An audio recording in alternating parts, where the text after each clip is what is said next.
Whitney all the way from season 1, episode 1. It's been nonstop. I just need a healing. I'm on a healing journey. I'm spiritually healing. Season 2, what was it? I'm still healing. Season 3, no, I'm still healing. And now season 4, I just need a little bit more healing. And I could bet you $5 that as soon as we see episode 1 of season 5 next month, what are we gonna hear Whitney on the first episode in her confessional say? I still need some time to heal. So with the season 5 trailer, the real scandalous Housewives of Salt Lake City finally dropping today, I thought why not take a walk down memory lane and look back at every single housewife that we've ever had on the show from season 1 all the way up to season 4, 9 in total, not including Dana, the friend of the show from season 3, I believe. You remember her, right? Me neither. And not including Brooks either, Meredith's son. So both of them are not going to be on this list. And, I'm going to rank them to see, where they fall on the list, how much they contribute to the show. I also did it for the Real Housewives of Atlanta. So if you haven't watched that, you should go check that out and let me know if you agree with my ranking. So I'm going to put the chart right here. And there's 5 different categories. Each one is labeled after something iconic somebody has said on the show. And I'm going to explain each category to you. Starting from the very bottom, we have "You Can Leave." This quote comes from Meredith this past season when she got into it with Angie Katsanevas and her sunglasses at the dinner table. And all of a sudden, Meredith, she became the Queen of England. Her accent changed. And she told Angie K, "You can leave." And then she started calling for the waiter. Security, get her out. It's security. What was Meredith doing? But, in this category, if you're placed there, you're basically in danger. You have no purpose on this show. You have no storyline. Or if you do have a storyline, it's uninteresting and nobody cares. The next category above that is still not the best, but at least we're getting somewhere, is "I'm disengaging." Another quote from Meredith. Meredith, anytime she's backed into a wall or she's put on the spot and she can't take it, all of a sudden she wants to throw out, "I'm disengaging. No, I'm disengaging, Lisa Barlow. Heather, I'm disengaging. Whitney, I'm disengaging. John Shah, no, I'm disengaging." That's her go-to move, right? In this category, I gave you a fair shot to see what you're bringing to the show, but I'm slowly losing interest. I'm slowly disengaging. You need to slowly disengage yourself off the show, and that's unfortunate. The next category, now we're getting somewhere because now we're in the middle of the chart, is "They just need a spiritual healing journey," aka that's coming from Whitney. Whitney all the way from season 1, episode 1. It's been nonstop. I just need a healing. I'm on a healing journey. I'm spiritually healing. Season 2, what was it? I'm still healing. Season 3, no, I'm still healing. And now season 4, I just need a little bit more healing. And I could bet you $5 that as soon as we see episode 1 of season 5 next month, what are we going to hear Whitney on the first episode in her confessional say? I still need some time to heal. Like, she is such a walking contradiction because she is toxic every other season, especially the recent season. And now all of a sudden she wants to go on these spiritual healing journeys. Like, how does that make sense? How could you heal and also be toxic at the same time, Whitney? Easy. I've done it before, so we see each other, Whitney.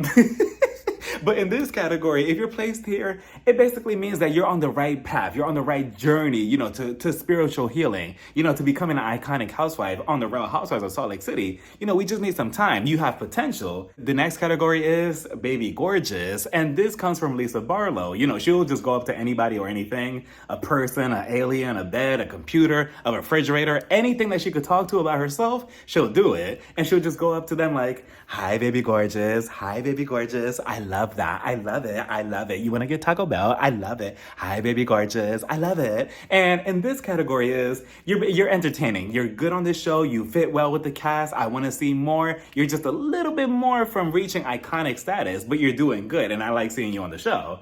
The last category is Shah Amazing. And this comes from Convict 902168, aka Jen Shah, who's probably sitting in jail right now reading a book or doing some push-ups, or possibly watching if she has Wi-Fi. So hi, Jen. Can't wait to see you back on the show, possibly for season 9, season 10, or 11.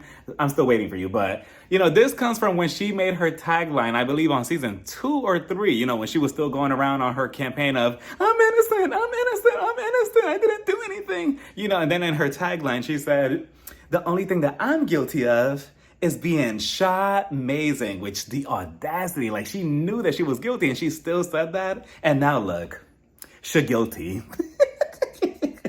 But that is crazy. But we'll get to her later. But in this category, it's basically the best of the best. I like seeing you on this show. You have a lot of good storylines. You mix well with the cast. I want to see more of you. So with that being said, let's start off with our first first housewife. Whitney, Wendy. Oh, Whitney, what can we say about you? A lot. But, Whitney, if we're being honest, right, all feelings aside for Whitney, if we're looking at Whitney, you would just assume that, she's just this annoying little girl that just opens up her mouth and complains about nothing. She's a backstabber. She's untrustworthy, and she's just not a good friend. But, after seeing her these past couple of, 4 seasons and seeing her progression, you can say that she is an annoying little girl that opens up her mouth and is untrustworthy, and she is a backstabber. So I was right about her. And Whitney is one of the cast members on the Housewives of franchise who I feel like she let this show get to her head, because I feel like she was a whole completely different person on season 1 compared to now. On season 1, I feel like she was kind of like a bone collector, but just like the little bones. Now, season 4, she's not even a bone collector. She's a fossil collector. She puts on her goggles, her hat, and she goes to shoveling for the dinosaur bones to go deliver them to other people. She's just so messy. First of all, I was about to put you high up there on the list, but you know what? I just got a flashback of you and your husband, and that scene from season 2 when they were naked and they were wrestling in paint, and then he slapped her at. Whitney, I should be petty and just put you down at, I'm disengaging just for that scene alone of you and your husband, Justin, because what was that? Does anybody remember that? Like, they were really rolling, and that's what got him fired from his job, as he should. Not because of what they were doing, just because I was disgusted. I'm like, this is not cute. I feel like Whitney, I'm going to put you up there next to Shamazing, because she does contribute a lot to the show. She has, a lot of storylines, especially with the Mormonism and doing all of that, and every 5 seconds. So kudos to you. The next person is Angie Katsanevas, and her sunglasses. Angie K, when I first saw her, I believe she was introduced on season 3 as a friend of. I was like, get this lame bitch off the shelves. Especially when I saw that Shah pour the champagne on her head. And what did Angie K say or do? Nothing. She was just like, Shah, can you please not do that to me anymore? That was very disrespectful. Like, that's all she did. She didn't do anything so to me, I'm like, oh, she is weak. She has no backbone. She just let this woman just put a drink on her head. Nothing. And I get it. You don't have to punch her in the face or anything, but at least stand up to yourself. But she didn't even do that. So after that, I'm like, all right, somebody get her and Dana, the other stranger off the show, off the show. Like, they're just unneeded. But season 4, I will say Angie K, she did win me over. At first on season 4, I'm like, why did they give her a snowflake? They're just giving anybody snowflakes nowadays, right? But she slowly won me over, because Angie K, we got to know more of her personal life. She is a sweet person, and she does activate Meredith. Remember, without Angie K, we would have never gotten the activated Meredith at the dinner table. We would have never gotten the iconic, you can leave, or you want to talk about the rumors in the house? Because we could go there. We would have never gotten any of that if it wasn't for Angie K LMNOP who was sitting right there across from Meredith pushing her buttons. So I feel like, I don't know, it's too soon to put her up there next to Shamazing. So I want to put you somewhere in the middle, but you know what? I'll be nice and I'll put you in Baby Gorgeous. You and your sunglasses. Next, we have Meredith, and she's one that I could have never predicted to have so many iconic and memorable moments on the show. Because on season 1, all I remember is her looking like Lisa Barlow, and when they filmed together, all I would think is, okay, who's Lisa and who's Meredith? And it is crazy now looking back that was even a thought, because now I can tell who's who. But Meredith, season 2 is when we really got to see a little bit more of Meredith and, how she is underneath pressure, because the whole thing was, oh, well, you called Homeland Security on Shah. Which it is crazy to me just saying that out loud. The fact that was a storyline, a serious storyline on this show. And they were really thinking that she was actually, and I actually thought too that she was, contributing to that. Even though obviously that's not the case, but it was fun to imagine, right? Like another housewife calling the cops on somebody else and getting them arrested. Like, Meredith, you got away with that one, but That was a whole thing, her versus Jen. I feel like that's when we really got to see more of Meredith. It was kind of concerning though, because as the show kept going on, season 3 and even slightly season 4, Meredith kept going with this whole, well, I'm disengaging, I don't want to talk, I'm disengaging, I don't want to talk right now. She kept walking away from conflict, and we all know in the Real Housewives, you're not allowed to do that. I mean, you are, but don't expect yourself to be back on the next season. And that's what I felt like with Meredith. Like, Meredith, are you slowly trying to ice your way off the show? No pun intended. Do you want to continue with the show? I feel like eventually she was going to walk away from it, because she got tired of the mess, got tired of the drama with everybody else, the petty drama. But I'm glad that she stuck around, because we also got to see more of her comedic side. She's not such a serious person. She could be in a bathtub with herself and her husband. Her husband is nice, which is, a change of scenery for once, because for the most part, the husbands on the Real Housewives, they're all shitty or terrible or toxic. And, he's a cool guy. So I like them together. I like their bathtub scenes together. I like when she's in a bathtub, or, she's referencing the bathtub. That's her thing or whatever. And she is hilarious. And she has given us some iconic moments in just 4 seasons. Last season, just alone, she gave us like a million, iconic moments just at the dinner table. Security, you can't leave. You want to talk about the rumors and the husband?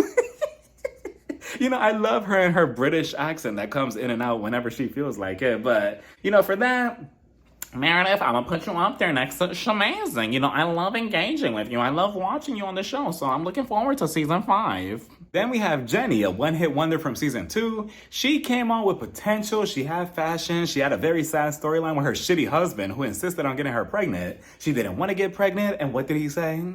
How about a sister wife situation, which was crazy to say. But Jennie, you messed it up by being a shitty person. You're a trash bag. So for that, you go at the very bottom of the list at you can leave. And that's exactly what happened. And allegedly, supposedly, they filmed a group scene of everybody confronting her for season 3. That was going to be the opening. And then she got the boot, but we never saw it. And I would have been here for it, but... Then we have Heather Gay, and just like her cousin Whitney, she did a whole 180, 160, 360, whatever, from season 1 all the way up to now, because she's a whole different person. Why? It's because her ex-bestie Jen Shah is not on the show anymore, and she's in jail, and Heather, she has that extra confidence in her, because she knows that she's not going to confront her anytime soon.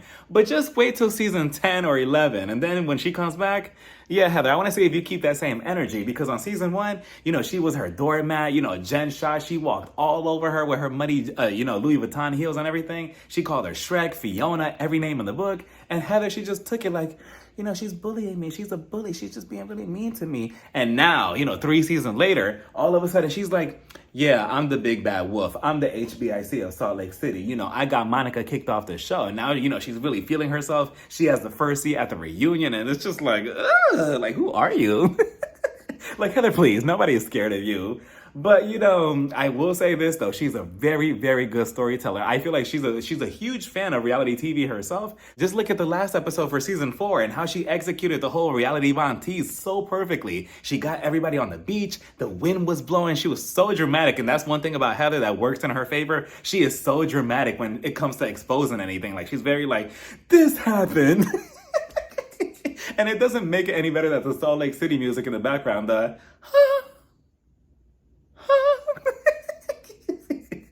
my favorite thing about this franchise. But, then that getting everything together for the dinner table, she kept it quiet to herself. And then, boom, it all came out. The receipts, the timelines, the screenshot, like just so perfect. So I will give Heather that. So for that, Heather... You're just take it. You're going to be amazing. You're up there. Okay, fine. She is a good storyteller, and she does contribute a lot to the show. So kudos to you, Heather. And I know that this show is making her head even bigger, especially after how big that last episode was. Like, I just know that her and Whitney, they're probably on the phone watching the episode, and Heather's just like, oh, did you just see how I exposed Monica? I'm so going to get the center snowflake for next season. And Whitney, she's probably on the phone like, yeah, I'm so happy for you, cuz. I got fucking chills. I could just see it. But next we have Mary M. Cosby. And I remember when the cast was first announced for season 1, she specifically interests me the most because of her storyline, the way they marketed her, of her being married to her step-grandfather or whatever it was. And I'm like, what is going on here? Let me tune into this show to see what messes this. And I found that relationship very odd and very strange. And then, her iconic phrase to Jen Shah, season 1, you smell like hospital. That right there... that was the nail in the coffin to secure how this show was going to be a hot-ass mess.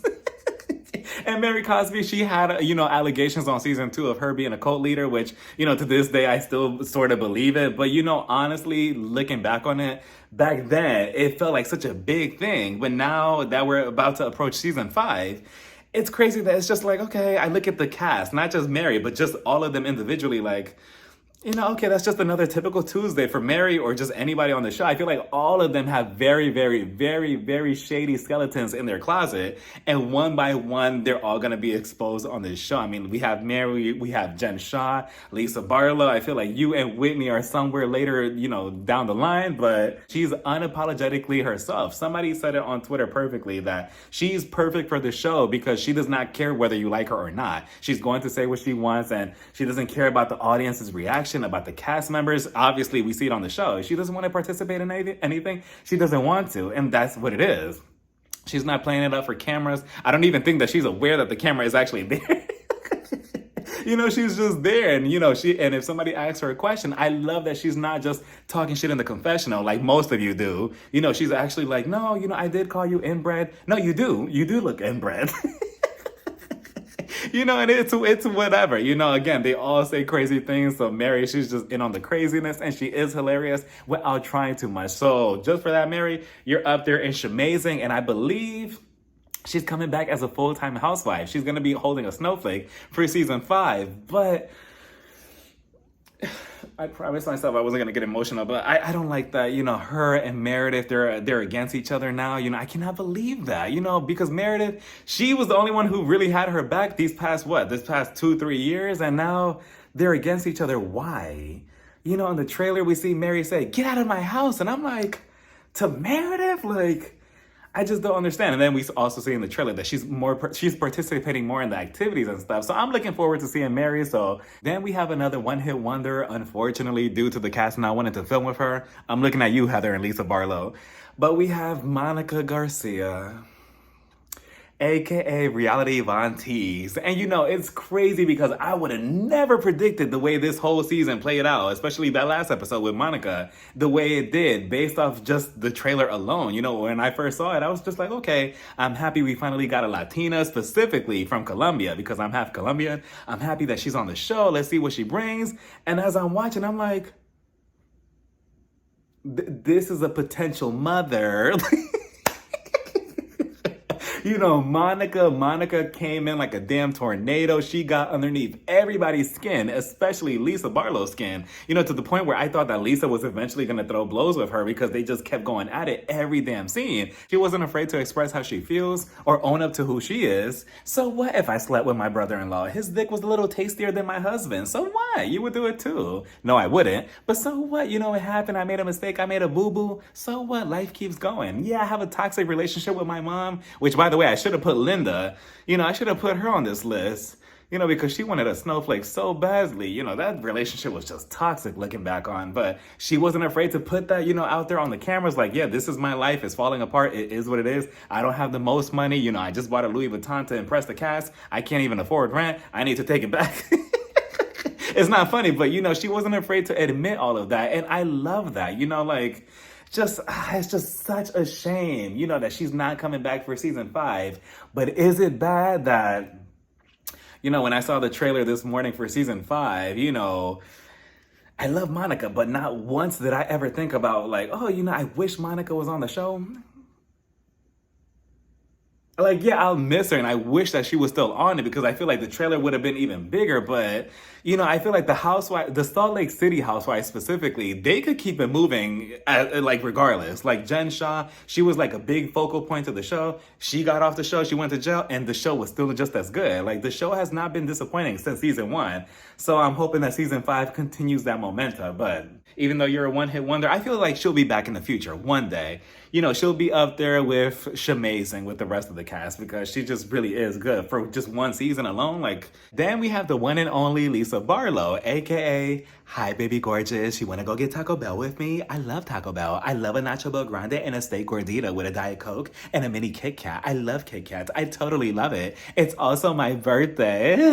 Yeah, it's my birthday. I love it. Let's talk about how delusional Lisa is, because there has to be a level of delusion to be on a show like this, but Lisa Lisa takes it to a whole different extreme. Like, she is genuinely her number one fan, as she should be, but she just wakes up to film this show and she just knows that she is just not the issue. Like, everybody else is the problem. She's unproblematic. She's the angel. She does nothing wrong in her eyes, and everybody else is just always coming at her unprovoked. To her, right? But that's what makes her good TV. She's that delusional. Like, even in her confessionals, I'm like, Lisa, do you watch the show? Like, do you see the way things play out? Like, how do you not see it from other people's perspective? She's also another one who's not afraid to go one-on-one with anybody on the cast, including Jen Shah. You know, she took her one-on-one on the bus.